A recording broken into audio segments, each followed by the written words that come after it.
So first topic is atmospheric refraction. तो अगर इस एटमॉस्फेरिक रिफ्रैक्शन को आप ब्रेक करो तो ब्रेक ही हो जाएगा एटमॉस्फेरिक प्लस रिफ्रैक्शन। ठीक है, यानी एटमॉस्फेयर से जो रिफ्रैक्शन हो रहा है उसको बोलते हैं एटमॉस्फेरिक रिफ्रैक्शन।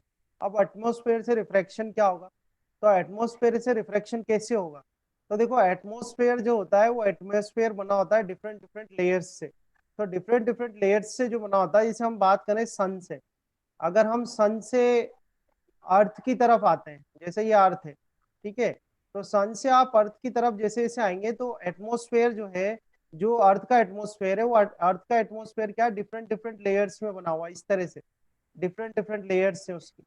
ठीक है, तो ये डिफरेंट डिफरेंट लेयर्स जो है, इनमें जो सबसे अपर वाली जो लेयर है वो होती है रेयर अर्थ। और जैसे जैसे आप नीचे आते जाओगे तो ये जो लेयर है ये होती जाएगी डेंसर। तो एक्चुअली जब आप सन से, या आप हम ये कहते हैं कि सन से आप अर्थ की तरफ जैसे जैसे आते जाते हो, तो जो मीडियम है वो चेंज होता जाता है। मीडियम क्या है, और डेंसर होता जाता है। ठीक है, जितना आप नीचे आओगे उतना जो मीडियम है वो क्या हो जाएगा, डेंसर हो जाएगा। अब आप समझ रहे हैं कि जैसे मान लो सनलाइट है यहाँ से, और सनलाइट ट्रेवल कर रही है, तो सनलाइट जो ट्रेवल करेगी तो रेयर मीडियम से डेंसर मीडियम में ट्रेवल करेगी।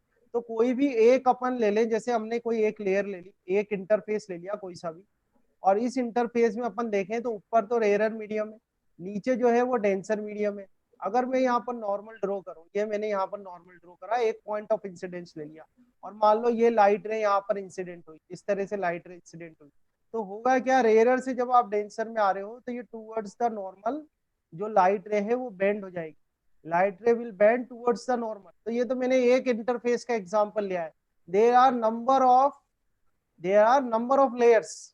क्यों, क्योंकि हर एक, जैसे जैसे आप डाउनवर्ड्स आ रहे हो वैसे वैसे क्या हो रहा है, मीडियम चेंज होता जा रहा है और डेंसर होता जा रहा है। ठीक है, तो आप देख रहे हैं यहाँ पर क्लियरली कि एटमोस्फेयर में मीडियम चेंज होने की वजह से, या मैं ये कह सकता हूँ कि मीडियम डेंसर होने की वजह से क्या होता है, refraction will take place, so that atmosphere की वजह से रिफ्रैक्शन हो रहा है, इसलिए इसको हम क्या बोलते हैं, atmospheric refraction. So I hope आपको समझ में आया होगा। थोड़ा यहाँ पर नोट्स देख लेते हैं। देखो, in atmosphere we have air layers, ठीक है, having different optical densities, and when light ray pass through the atmosphere having air layers of different optical densities, okay, then reflection of light will take place. Okay, मैंने explain कर दिया। I am just we are just going through all these notes also. Okay, now you can see here the reflection of light caused by the earth's atmosphere, ठीक है, is called atmospheric refraction, जो कि just मैंने आपको बात समझाई है। Atmospheric refraction होता क्या है, the refraction of light because of the earth atmosphere, earth के एटमोस्फेयर की वजह से जो रिफ्रैक्शन हो रहा है उसको हम बोलते हैं एटमोस्फेरिक रिफ्रैक्शन। नाउ ये ये मैंने आपको जस्ट अभी हाल एक्सप्लेन करा है। जैसे जैसे आप अर्थ की तरफ आते जाओगे वैसे वैसे क्या होगा, जो मीडियम है वो डेंसर होता जाएगा। मीडियम डेंसर क्या होगा, तो देखो यहाँ पर हम बात करेंगे कोल्ड एयर की, हम बात करेंगे कोल्ड एयर की एंड हॉट एयर। ठीक है, तो कोल्ड एयर जो होती है, कोल्ड एयर के अंदर क्या होते हैं, वेपर भी होता है, वेपर पार्टिकल्स, वेपर मतलब वाटर पार्टिकल्स भी होते हैं। तो कोल्ड एयर के अंदर वाटर पार्टिकल्स भी होते हैं, इस वजह से कोल्ड एयर क्या होती है, हेवी होती है। कोल्ड एयर क्या होती है, हेवी होती है। तो कोल्ड एयर तो नीचे रहे, क्योंकि हेवी है तो नीचे रहेगी। हॉट एयर क्या होती है, जब आप इसको कोल्ड एयर को आप हीटअप करोगे तो उसमें से क्या होंगे, वाटर पार्टिकल्स अलग हो जाएंगे। वाटर पार्टिकल्स अलग होने की वजह से जो हॉट एयर होती है वो लाइटर होती है as compare to cold air, वो क्या होती है, लाइटर होती है। तो हॉट एयर क्योंकि लाइटर है तो वो तो ऊपर चली जाएगी, और कोल्ड एयर क्योंकि हेवी है तो वो क्या हो जाएगी, नीचे आ जाएगी। तो इस तरह से लेयर्स बनती जाती हैं। तो जितना आप नीचे आओगे वहां पर कोल्ड एयर होगी, कोल्ड एयर की डेंसिटी, ऑप्टिकल डेंसिटी जो होगी कोल्ड एयर की ज्यादा होगी। ठीक है, सर इसलिए एक चीज बताइए, नीचे तो लावा होता है ना, तो वो तो वन हॉट एयर सेकेंड होगी ना। One second. कोल्ड एयर कैसे बिहेव करेगी, cold air will behave as a denser medium. ठीक है, वहीं जो आपकी हॉट एयर है वो कैसे बिहेव करेगी, एज अ रेयरर मीडियम। ठीक है, तो यहाँ भी यही सब आपको बताया हुआ है। देखो, the air just above the fire, ये एक एग्जाम्पल दिया हुआ है आपको कि this is the example of atmospheric reflection. तो यही चीजें यहाँ पर क्लियर होगी। देखो, जैसे आपने फायर बर्न करी, बोन फायर कर रहे हो जैसे आप, ठीक है, वुड से आपने यहाँ पर इस तरह से बोन फायर करा, और मान लो ये फायर है, ठीक है, तो फायर के पास इनिशियली जो एयर होगी वो कैसी होगी, कोल्ड एयर होगी। ध्यान से सुनना, इनिशियली जो एयर होगी यहाँ पर क्या होगी, कोल्ड एयर होगी। पर कोल्ड एयर जैसे हीटअप होगी, हीटअप होके क्या होगी, वो हॉट एयर बन जाएगी। और हॉट एयर क्या है, वो लाइटर है, तो हॉट एयर तो ऊपर चली जाएगी। हॉट एयर कहाँ चली जाएगी, ऊपर चली जाएगी। और फिर जो कोल्ड एयर है वो नीचे आ जाएगी। इस तरह से कोल्ड एयर नीचे आ जाएगी। समझ में आ रही है बात आपको? तो जो कोल्ड एयर है, कोल्ड एयर तो बिहेव करेगी एज अ डेंसर मीडियम, और जो हॉट एयर है वो बिहेव करेगी एज अ लाइटर मीडियम। तो अगर कोई भी पर्सन वहां पर बैठा हुआ है, तो पर्सन के पास जो लाइट रे, पर्सन के आई के पास जो लाइट रे आएगी, उस लाइट रे का क्या हो जाएगा, रिफ्रैक्शन हो जाएगा। क्योंकि यहाँ पर हॉट एयर और कोल्ड एयर क्या कर रही है, रेयर और डेंसर मीडियम क्रिएट कर रही है। ठीक है, तो यही सब यहाँ बताया हुआ है। देखो, this hotter air is optically rare, but the colder air is further up is optically denser. ठीक है, ये मैंने आपको रीजन दे दिया है कि ये डेंसर रेयर कैसे याद करूं। आपको रटने की जरूरत नहीं है, मैंने रीजन यहाँ आपको बता दिया है। ठीक है, so when we see the object by the light coming from them through hot and cold air layers having different optical densities, the refraction of light take place randomly, due to which the object appears to be moving slightly। ठीक है, तो आपके ये question बना था कि भाई ये जो, जैसे आपके यहाँ बोन फायर कर रहे हो या फायर है, वहां पर जो ऑब्जेक्ट्स हैं वो they appears to be move और द मूविंग स्लाइटली। तो ऐसा क्यों होता है, तो ऐसा होता है because of the atmospheric refraction. ठीक है, यहाँ तक आया समझ में आपको? यही डिस्कशन आगे बढ़ाते हैं। अब एटमॉस्फेरिक रिफ्रैक्शन से रिलेटेड जो इंपॉर्टेंट एग्जांपल्स हैं, जो एग्जाम्स में पूछे जाते हैं, वो एग्जांपल्स अपन यहाँ देख रहे हैं। जैसे फर्स्ट एग्जांपल लेते हैं, फेमस एग्जांपल है, बार बार एग्जाम में पूछा भी जाता है ये। तो क्वेश्चन है ये, the twinkling of a star is due to the atmospheric reflection of stars. ठीक है, स्टार्स लाइट। ठीक है, तो इसका क्या होगा, देखो आप, द सबका रीजन एटमॉस्फेरिक रिफ्लेक्शन है। पहली बात ये ध्यान रखना, जो एग्जांपल्स डिस्कस कर रहे हैं अपन, एटमॉस्फेरिक रिफ्लेक्शन का मतलब क्या होता है, reflection due to earth atmosphere. Clearly यहाँ पर मेंशन किया गया है, what is the atmospheric reflection. The atmospheric reflection means the reflection due to the earth atmosphere.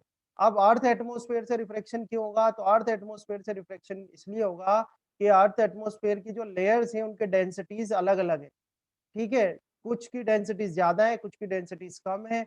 जैसे जैसे आप अर्थ सरफेस की तरफ आते जाओगे, जो एटमॉस्फेयर है वो क्या होगा, डेंसर होता होता जाएगा, और इस वजह से रिफ्लेक्शन होगा आपका। तो ये माइंड में रखना जब भी कोई एग्जांपल देखो आप। जैसे यहाँ पर क्वेश्चन है, the twinkling of a star is due to the atmospheric refraction of stars light. तो देखो क्या रीजन है, the continuously changing atmosphere refracts the light from the stars by different amounts. ठीक है, from one movement to next, यानी एक layer से, जैसे स्टार है तो स्टार तो एक डिस्टेंस पर होगा, जैसे स्टार बनाया, स्टार एक डिस्टेंस पर होगा, और ये मान लो यहाँ पर ये अर्थ सरफेस है।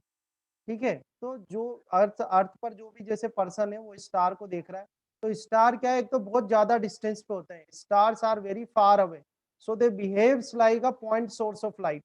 और पॉइंट सोर्स ऑफ लाइट की तरह वो बिहेव करते हैं। तो उससे जो लाइट रे आ रही है, वो लाइट रे क्या होगी, जब तक आपकी आईज तक रीच करेगी तब तक उसमें बहुत सारा रिफ्लेक्शन हो चुका होगा। There could be a several atmospheric reflections. ठीक है, several atmospheric reflection will take place, then the finally the ray will reach your eye. ठीक है, तो अब इसमें क्या होगा, when the atmosphere refracts more starlight towards us, the star appears to be bright। ठीक है, हमको सबको रीजन पता है, बट एग्जाम में आपको जाके बिल्कुल परफेक्ट आंसर लिखना है, इसलिए मैं ये आपको नोट्स से भी एक बार बता रहा हूँ सब कुछ। ठीक है, रीजन हमको सबको पता है, आपको भी क्लियर है। ठीक है, बट वहां जब एग्जाम में है तो एग्जाम में परफेक्ट लाइंस लिखनी है, इसलिए मैं आपको ये नोट्स भी यहाँ पर बता रहा हूँ सारे। तो देखो कब होगा, so when the atmosphere refracts more starlight towards us, the star appears to be bright. And when the atmosphere refracts less starlight, then star appears to be dim. Okay. Then the starlight reaching our eyes increases and decreases continuously. Increases and decreases continuously due to the atmospheric refraction, and the star appears to twinkle at night. तो दो question आपसे बन सकते हैं कि भाई twinkling of star जो है वो किस फिनोमिना का एग्जांपल है। So this is the example of atmospheric reflection. Then how and why it happens, so it happens why, twinkling होता हुआ क्यों दिखेगा, व्हाई आपसे पूछा जाता है तो क्या कहोगे, the starlight reaching our eyes increases and decreases continuously due to the atmospheric refraction and the star appears to twinkle at night. ठीक है, now let's see the next. ये भी बड़ा इंपॉर्टेंट एग्जांपल है, ये भी बहुत सारी बार आपसे एग्जाम में पूछा जाता है. The stars twinkle at night but planets do not twinkle. ठीक है, स्टार्स ट्विंकल करते हैं बट प्लैनेट्स ट्विंकल नहीं करते. तो देखो इसका रीजन क्या होता है, तो रीजन ये होता है the stars are very far away from our earth surface और फ्रॉम द अर्थ. ध्यान से सुनना, the stars are very far away from the earth, so they behaves like a point source. कैसा बिहेव करते हैं वो, as a point source behave करते हैं. So the ray of light which is coming from the stars, ठीक है, they have the several atmospheric refraction. बहुत सारे उसके एटमॉस्फेरिक रिफ्रैक्शन होते हैं, जैसे अभी आपने लास्ट अभी जस्ट मैंने आपको डिस्क्राइब किया था. So we see the stars like twinkle, के स्टार्स क्या कर रहे हैं, ट्विंकल कर रहे हैं. बट प्लैनेट्स क्या होते हैं, जैसे प्लैनेट्स की बात करें, मून की बात करें, so planets are very near to the earth surface और फ्रॉम द अर्थ. ठीक है, so because planets are very near to the earth, so they behaves like the extended source of light. They behaves like a extended source of light. Extended source of light का मतलब होता है जो point source होते हैं, point source, बहुत सारे point source मिला दो आप तो वो एक्सटेंडेड सोर्स ऑफ लाइट बन जाएगा. ठीक है, so because they behaves like a extended source of light, इसलिए क्या होता है जो उनकी ब्राइटनेस में कंटिन्यूसली चेंज नहीं होता. जैसे ट्विंकलिंग यहाँ पर हो रही थी, तो ट्विंकलिंग में आपने क्या लिखा कि the star light reaching our eyes increases and decreases continuously. जो लाइट हमारे पास आ रही है वो कंटिन्यूसली इंक्रीज और डिक्रीज होती रहती है. Why? Because of the atmospheric reflection. But the planets are very near to the earth surface as compare to stars, so there is not much significant change of light which is coming to the earth. ठीक है, और because ज्यादा significant change नहीं हो रहा है as compared to the light coming from the star, so the planets do not twinkle but the stars twinkle. समझ में आ गई बात आपको? ठीक है, जैसे आप एक बार ये नोट से और बता देता हूँ आपको. The stars appear very very small to us. Okay, why? Because they are very very far off. So stars can be considered to be point source. ये ध्यान रखना, ये नोटिसेबल बात है जो आपको बिल्कुल यहाँ से नोटिस करनी है कि the stars can be considered to be point source of light. The continuously changing atmosphere is able to cause variations in the light coming from a point size star and because of which the star appears to be twinkle. तो आप इसमें notice करें main reason क्या है. Main reason ये है कि stars बहुत दूर है और ज्यादा दूर होने की वजह से वो पॉइंट सोर्स की तरह बिहेव करते हैं, और पॉइंट सोर्स की तरह बिहेव करते हैं इसलिए वहां से जो लाइट रे आ रही है उसका बार बार एटमॉस्फेरिक रिफ्लेक्शन होता है.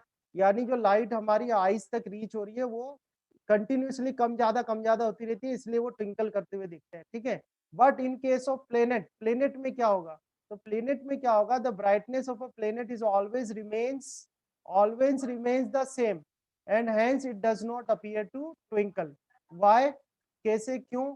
तो the continuously changing atmosphere is enable to cause variations in the light coming from a big size planet, और आप ये कह सकते हो एक्सटेंडेड सोर्स ऑफ लाइट. ठीक है, तो बिग साइज प्लेनेट से जो लाइट रे आ रही है उसको एटमॉस्फेरिक रिफ्रैक्शन भी होता है, पर उसमें इतना वेरिएशन नहीं होता लाइट में, या जो लाइट रे हमें रीच कर रही है उसमें ज्यादा वेरिएशन नहीं हो पाता, उसकी ब्राइटनेस में ज्यादा वेरिएशन नहीं हो पाता. इस वजह से जो आपका प्लेनेट है वो तो आपको ट्विंकल करता हुआ विजिबल नहीं होता, but the stars we see the stars twinkle. ठीक है, इस तरह से आपको आंसर करना है. तो ये भी एक स्पेसिफिक क्वेश्चन है जो सर तो अपन इसकी कह सकते हैं कि जो स्पीड है वो मतलब वेरी, ये भी आपके पेपर के लिए इंपॉर्टेंट है. The stars seem higher than the actual are. Actually जो उनकी पोजीशन है वहां से स्टार क्या है, एपरेंट पोजीशन पे दिखता है. तो ये ए जो है इसकी एक्चुअल पोजीशन है, बट जब हम स्टार को देख रहे हैं तो वो उसकी एपरेंट पोजीशन पर दिखता है, यानी बी पोजीशन पर. तो आई थिंक ये बड़ा क्लियर होगा आपको, जैसे कि मैंने जस्ट आपको बताया था जैसे जैसे आप डाउनवर्ड आते जाओगे जो मीडियम है वो क्या है, डेंसर होता जाएगा. डेंसर जैसे जैसे नीचे आते होते जाओगे जो जाएगा. मीडियम है वो क्या होता जाएगा, डेंसर होता जाएगा. इसके मतलब जो ऊपर मीडियम है वो कैसा होगा, रेयरर होगा. मैं जस्ट एक कोई सी लेयर लेके उसका एग्जांपल दे रहा हूँ. ठीक है, देयर आर सेवरल लेयर्स. तो लाइट रे मान लो इधर से आई तो रेयरर से जब डेंसर में आएगी तो it will bend towards the normal. तो ये तो मैंने बैंड सिर्फ टुवर्ड्स आपको नॉर्मल. एक मैंने ये सिर्फ आपको एक केस बताया है. ऐसा क्या होगा, अगेन एंड अगेन ये रिफ्रैक्ट होगा और अगेन अगेन रिफ्रैक्ट होके, मैंने सिर्फ ये एक केस बताया। अब मान लो यहाँ पर कोई पर्सन है जो इसको विजुलाइज कर रहा है, तो ये आप अच्छे से जानते हो कि जब वो पर्सन विजुलाइज करेगा तो वो एक स्ट्रेट लाइन में विजुलाइज करेगा कुछ इस तरीके से। यानी यहाँ पर आपकी एक्चुअल पोजीशन थी ए पोजीशन, और जो पर्सन विजुलाइज करेगा वो कैसे विजुलाइज करेगा, वो स्ट्रेट लाइन में विजुलाइज करेगा, तो उसको ए की जगह वो कहाँ दिखाई देगा, बी पर दिखाई विजिबल होगा। ठीक है, तो ये सिर्फ मैंने एक इंटरफेस लेके आपको सोल्व करवाया है। अपेरेंट ठीक पोजीशन, है, उसकी वो अपेरेंट पोजीशन नजर आएगी बी पोजीशन, ना कि वो ए पर नजर आएगा। तो ये मैंने सिर्फ आपको एक इंटरफेस के लिए सॉल्व करवाया। There are several interface, there are number of interfaces. ठीक है, तो हर बार हर इंटरफेस से रिफ्लेक्शन होगा, हर बार रिफ्लेक्शन होगा। तो ये एक इन्होंने केस बताया हुआ है कि इतने रिफ्लेक्शन होंगे, उस रिफ्लेक्शन के बाद जो पोजीशन नजर आएगी स्टार की वो कैसी नजर आएगी आपको, अपेरेंट पोजीशन नजर आएगी। ठीक है, सो द यही इन्होंने यहाँ पर एक्सप्लेन किया हुआ है। अगर इसमें से कुछ क्वेश्चन हो आपके तो बताओ, स्टडी कर लेना। आगे दिया हुआ है advance sunrise and delayed sunset. तो एडवांस सनराइज का मतलब है, देखो सन ये ऑरिजिन है, तो ऑरिजिन के नीचे जब सन होता है तो उसको बोला जाता है सनसेट, ये तो आपको सबको पता है। ऑरिजिन के ऊपर जब आ जाएगा तो उसको बोलेंगे सनराइज। ठीक है, तो अगेन क्या होगा, अगेन ये होगा, देखो यहाँ पर भी आप वही केस है, यहाँ पर भी क्या होगा, एक्चुअली जो सन है अभी सन सेट हो रहा है, मतलब अभी सन कहाँ पर है, ए पॉइंट पर है। ठीक है, here the sun is at the point A, तो यानी एक्चुअली में तो सन सेट हो रहा है। बट क्या होगा, जब ये रे सन से जो रेज हैं वो निकलेंगी और वो रेज अपने आई तक रीच करेगी यानी पहुंचेगी, तब तक उसका क्या होगा, सेवरल एटमॉस्फेरिक रिफ्रैक्शन हो जाएगा। बहुत सारे क्या होंगे उसके एटमॉस्फेरिक रिफ्रैक्शन होंगे, और एटमॉस्फेरिक रिफ्रैक्शन होके मैंने आपको जो बताया है वो ध्यान रखना। जैसे पिछले ही क्वेश्चन, ये लास्ट एग्जांपल में ही बताया है कि जो जो आई परसीव करती है, आई जो परसीव करती है ऑब्जेक्ट को, या आई देखती है ऑब्जेक्ट को, कहाँ देखती है, स्ट्रेट लाइन में। तो स्ट्रेट लाइन यहाँ में। पर भी आप देखो, यहाँ ये मान लो ये रे है, तो आप ये स्ट्रेट लाइन में इसको ऑब्जेक्ट, स्ट्रेट लाइन में आई देखेगी और इसको ऑब्जेक्ट ए पॉइंट पर ना दिख के कहाँ पर दिखेगा, बी पर।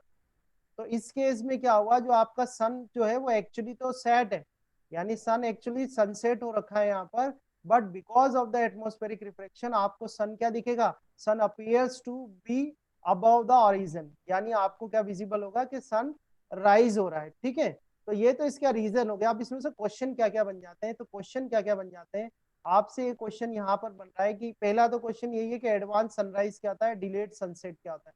तो सेम केस आप डिलेड सनसेट के लिए भी लगा सकते हो। डिलेड सनसेट के लिए जैसे आपने ये ऑरिजन बनाया, ठीक है, ये आपने क्या बना दिया, ये ऑरिजन ड्रॉ कर दिया। अब ऑरिजन ड्रॉ कर दिया तो यहाँ पर भी डिलेड सनसेट का मतलब क्या है, एडवांस सनराइज का क्या मतलब हो गया कि सन आपका जो है राइज हुआ नहीं है, पर आपको सन जो है वो राइज यहाँ पर विजिबल हो रहा है। ठीक है, इसी तरह से देखो क्या है कि due to atmospheric reflection that we can still see the sun for about 2 minutes even after the sun has set below the horizon। Actually तो क्या है, जो है वो सन सेट हो जाएगा इस तरह से। ये तो एक्चुअल पोजीशन है जिसको मैंने ए कर दिया, एक्चुअल तो क्या हो गया, सन सेट हो गया, but still because of the atmospheric reflection it appears to be, it appears to be above the horizon. ठीक है, ये हम बात कर रहे हैं सनसेट की। तो यहाँ पर भी जो रीजन है वो क्या होगा, एटमॉस्फेरिक रिफ्रैक्शन ही होगा। ठीक है, तो देख लो एक बार ध्यान से कि we can see the sun about 2 minutes before, 2 minutes before, यहाँ पर 2 मिनट्स बिफोर आ गया। ठीक है, और यहाँ पर 2 मिनट्स आफ्टर भी आप देख रहे हो, तो 2 मिनट्स यहाँ पर बिफोर और ये 2 मिनट्स यहाँ पर आफ्टर। ठीक है, so the actual sunrise and 2 minutes after, ये देखो 2 minutes after the actual sunset because of atmospheric refraction. Reason क्या है, रीजन मैंने आपको एक्सप्लेन कर ही दिया, फिर भी एक बार और बता देता हूँ कि when the sun is slightly below the horizon then the sun's light coming from less denser air to more dense air is refracted downwards as it passes through the atmosphere.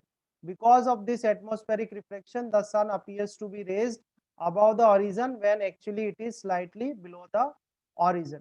ठीक है, same you can explain for this that due to the atmospheric reflection that we can still see the sun for about 2 minutes even after the sunset. तो 2 minutes तो यहाँ पर पहले वो rise होता हुआ आपको दिख गया, और 2 मिनट्स यहाँ पर डूब गया उसके बाद भी आपको दिख रहा है। तो टोटल क्या हो गया आपके पास, the time from sunrise to sunset ये क्वेश्चन भी आपसे पूछा जाता है, तो ये भी ध्यान रखना। The time from sunrise to sunset is lengthened by the about 2+2 मतलब 4 minutes 4 because of the minutes. Atmospheric refraction. तो इसमें भी सारे जो क्वेश्चन है सारे इंपॉर्टेंट है, 1 मार्क के क्वेश्चन है। तो टोटल कितना एडवांस, टोटल कितना हो गया, डे कितना लेंथेंड हो गया आपका 4 मिनट से, ठीक है। तो ये सर आपका आप आंसर एक और बार ही समझा सर एक दीजिए। चीज बताइए सर, ये सर आ गया समझ।